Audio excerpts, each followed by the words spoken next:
गायक परसेन जोशीला, गीतकार विनय बरहजिया, संगीतकार राज वर्मा। खटिया के पटिया धर के बीततिया रतिया ये तोहर मटिया लागो।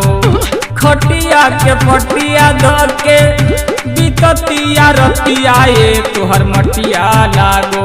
ये तोहर मटिया लागो जाके बनी गईला कलकतिया। ये तोहर मटिया लागो जाके बनी गईला कलकतिया। ये तोहर मटिया लागो जाके बनी गईला कलकतिया। ये तोहर मटिया लागो।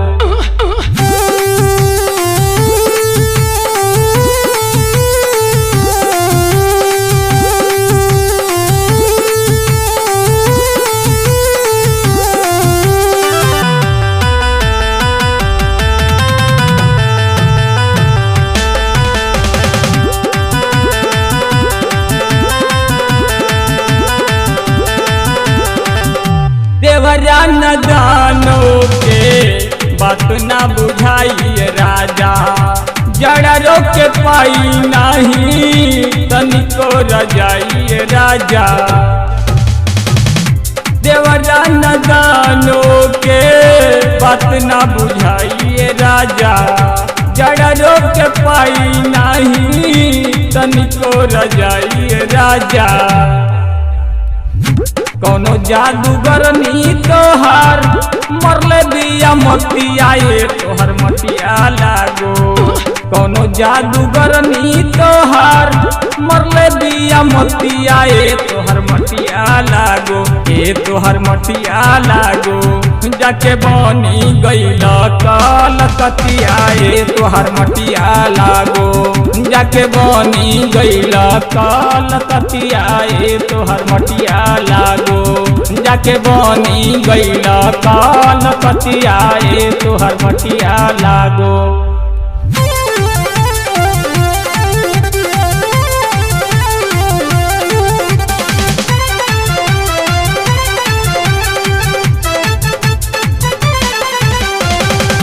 डर लागे हवा होला तो ना योरी जादू हो।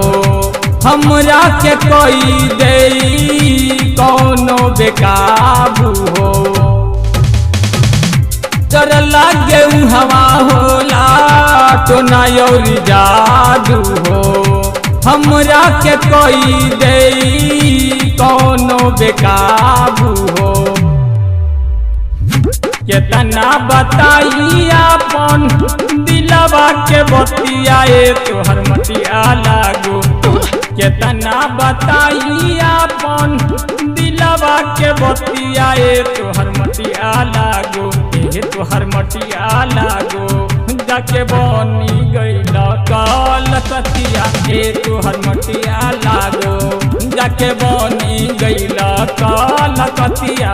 ये तोहर मटिया लागो जाके बनी गईला कलकतिया।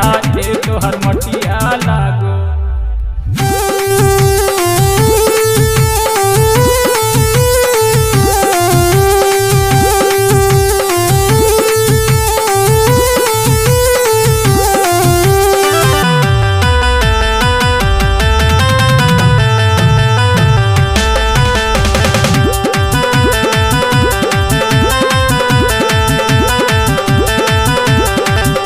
बिने बरहजिया रोजे बोलताटे बोली हो। ऊपरे से झलकताटे गोरी तोहर चोली हो। बिने बरहजिया रोजे बोलताटे बोली हो। ऊपरे से झलकताटे गोरी तोहर चोली हो। परसेन जोशीला से चले बानी थतिया। ये तोहर मटिया लागो। परसेन जोशीला से चले बानी थपिया तोहर मटिया लागो तोहर मटिया लागो जाके बनी गईल कलकतिया तोहर मटिया लागो जाके बनी गईल कलकतिया तोहर मटिया लागो जाके बनी गईल कलकतिया तोहर मटिया लागो जाके बनी गईल